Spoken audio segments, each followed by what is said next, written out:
What is up? Good morning, everyone. It's Wednesday, May 27th. I'm here today to talk about the 4-game Bundesliga slate on DraftKings this afternoon. And man, if you played yesterday, what a shit show that slate was. We had Wolfsburg coming out of nowhere to crush Leverkusen 4-1.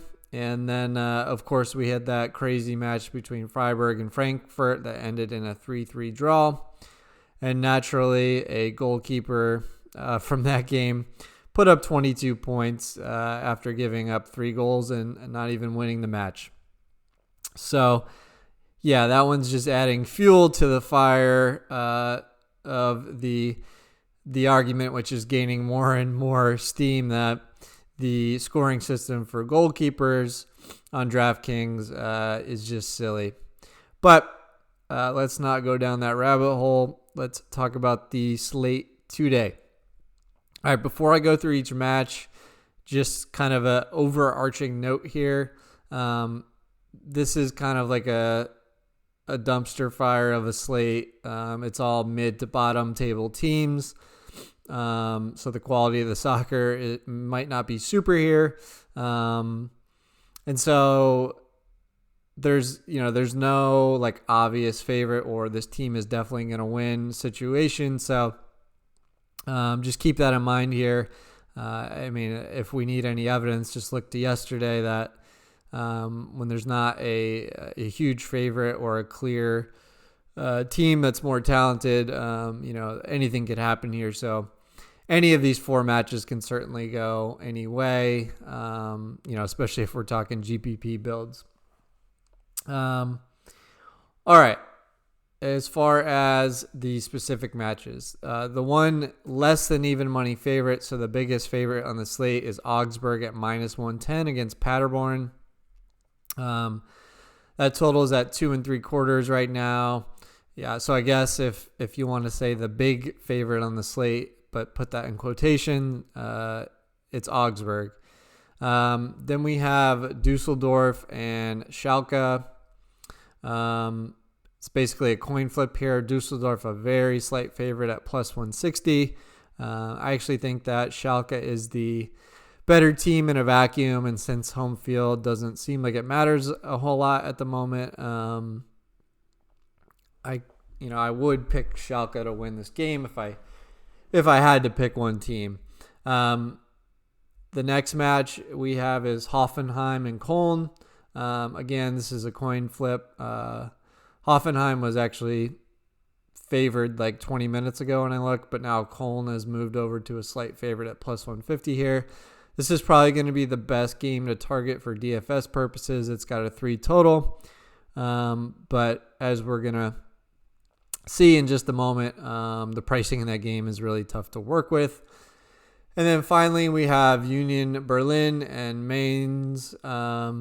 Union Berlin, a decent favorite here, but they're still plus money, +130. This match is a 2.5 total. So just your standard total there, not a ton of upside necessarily expected. Just to kind of get a different point of view here, these are my projections for each team for these matches. Just to give you an idea of what you're looking at quickly, the IG is their implied goals set by Sportsbook, and then XG is my prediction for goals scored in the match for each team.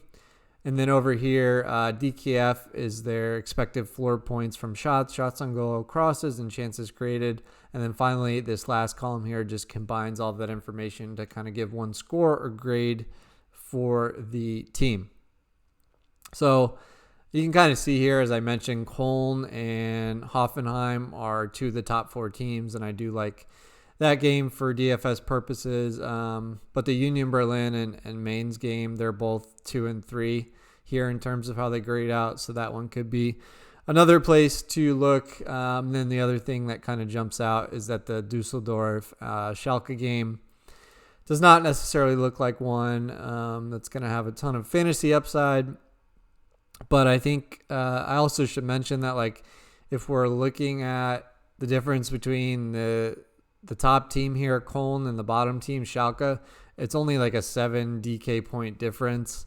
And just to contrast that with the slate yesterday, you had about a 14, 15 point difference between the top and bottom rated teams here. And oh boy, joke's on me because Wolfsburg scored 4 goals. But anyway, this is just kind of how the teams grade out for me. But given that there is no clear favorite on this slate, I think the thing that probably makes the most sense to do, especially in light of the pricing we're going to see, is just kind of look at these players in a vacuum and don't worry about the matchup so much. If a guy is a good play, based on his floor production, then, I don't care about the matchup. I'm going to throw them in because you're going to need to find guys at a discount on this slate for sure. All right. In terms of players, let's just run through the pool here at each position. At forward, Mark Uth, Robert Skov, Eric Tommy, and Kai Proger, all the guys at the top here.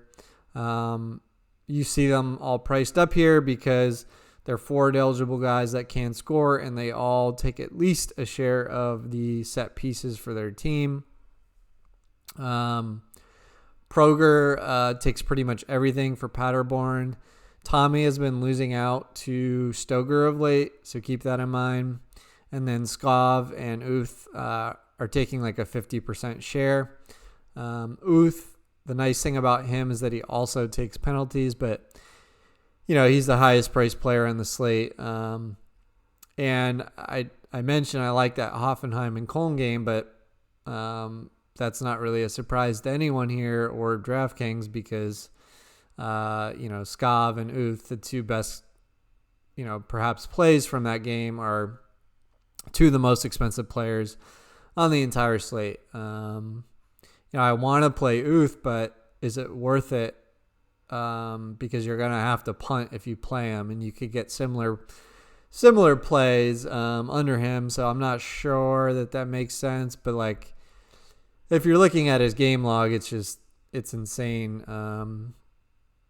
16.5 is his lowest output in the last 9 matches. So pretty crazy production from him.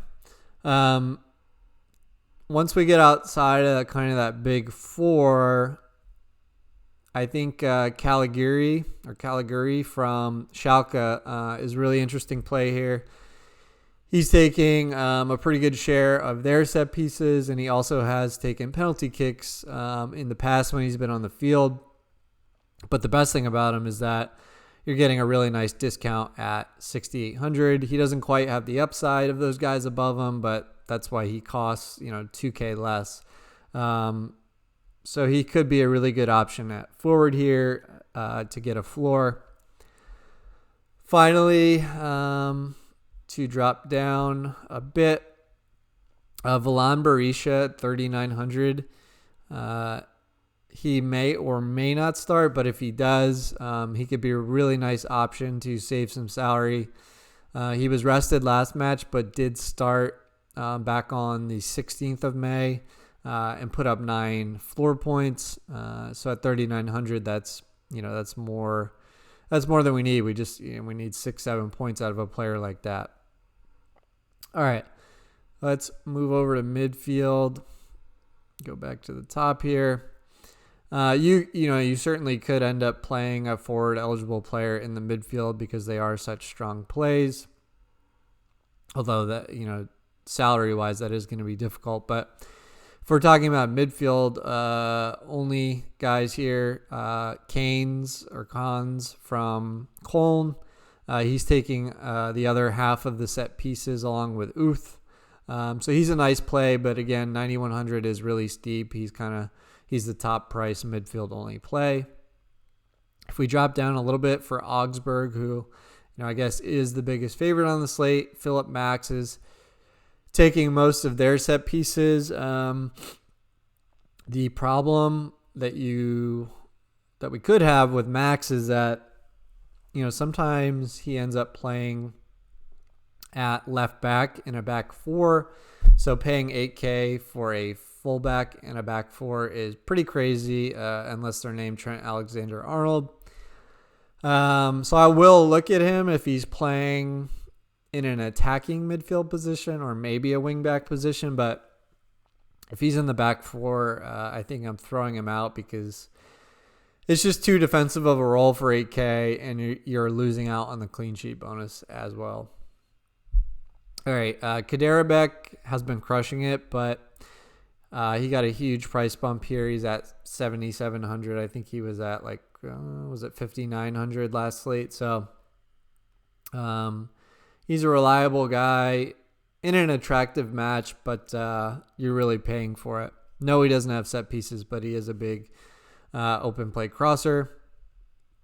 Stoker, I mentioned, has been taking more of the set piece share for Dusseldorf, but he plays in a deeper role where he doesn't always get super involved in attack, so that's kind of the knock on him. The first guy that kind of stands out as a solid play for his price is Martin from Mainz. I believe, double check this, but I believe he takes all of the corners for them. And if we're looking at his game log, he's an open play crosser too. Yeah, he's had 10 plus crosses in the 2 games since we've been back. So really solid, especially since one of those came against Red Bull Leipzig. So he's a really nice option for the price there. As we continue to drop down, the options are getting fewer and fewer.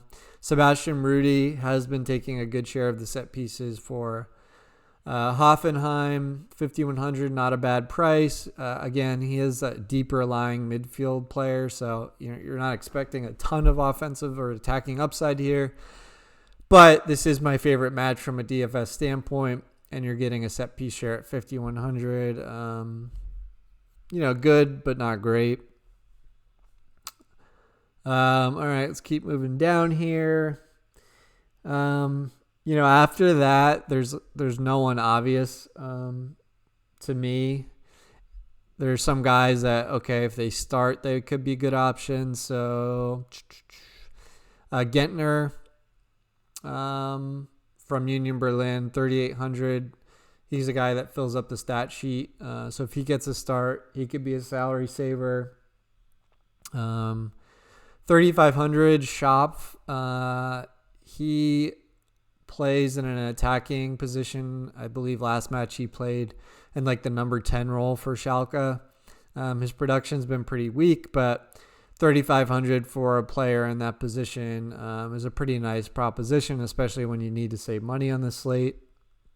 And then all the way down at 3K, if Schindler or Molly start, I think either of them are fine salary saving options. Again, these are deeper lying midfielders who you're not expecting a ton from, but if they can get you 4 or 5 points, you're in a good position, and I think you're going to need a guy like that if you do want to get to Mark Uth. All right, moving over to defender. So Trimmel from Union Berlin, 6,300 here. He takes all of the set pieces for Union Berlin. He's probably one of my favorite cash plays on the slate because I'm looking at him, in the bigger context, compare him against the forwards and the midfielders that are available. So 6,300 is the cheapest we're going to get for a guy that has a 90 to 100% share of set pieces. And he will get forward. He often plays as a wing back. So a lot to like there about Trimmel. Agjipa, 5,700 from Schalke. He's taking some of the set pieces, but Caligari is taking more. So not a bad option, but I wouldn't call him optimal necessarily. Jonas Hector, he is a left back, but also plays in central midfield sometimes. 5,200 is a little steep for him, but you could look at him in GPP because I do like that match from a DFS perspective, and he's a guy that, can certainly pop up with a goal. Yeah, I mean, at the defender position, it's kind of like Trimmel and then everybody else. There's just like options. No one that seems awesome. I'm not even gonna say that, guys. Gesselman. Not a bad option at 4,500. John Joe Kenny, 4,400. It's like another okay option. He's got potential. Posh, the left back for Hoffenheim that we jumped on at a discount over the weekend, he's bumped up to 3,900 now. So he's, I guess, efficiently priced, I would say. So just a bunch of guys that are, just options that they'll work, but you're not super excited about them. All right, finally, all right, Reichel, 2,900. He got the start at left back for Lens for Union Berlin last match. Lens apparently got hurt in training again this week, so there's a very good chance that Reichel starts at left back. So for 2,900, he's going to be a really good option. The guy that subbed him off was Friedrich at 2,700. His stat lines are pretty disappointing, but if either of those guys is the starter at left back, I'm going to strongly consider them on this slate just because, the fact is to get these like high price set piece forwards, you need to save salary somewhere. And if you want to play Uth, you're probably going to need like a guy at defender at around 3K and a midfielder somewhere around 3K. So either of these guys start down here, definitely strongly in consideration for an optimal or cash build, as well as GPP. Goalkeeper. Don't want to forget goalkeeper. I know people have been asking me what I think about goalkeeper, and I've been leaving it out here in my analysis.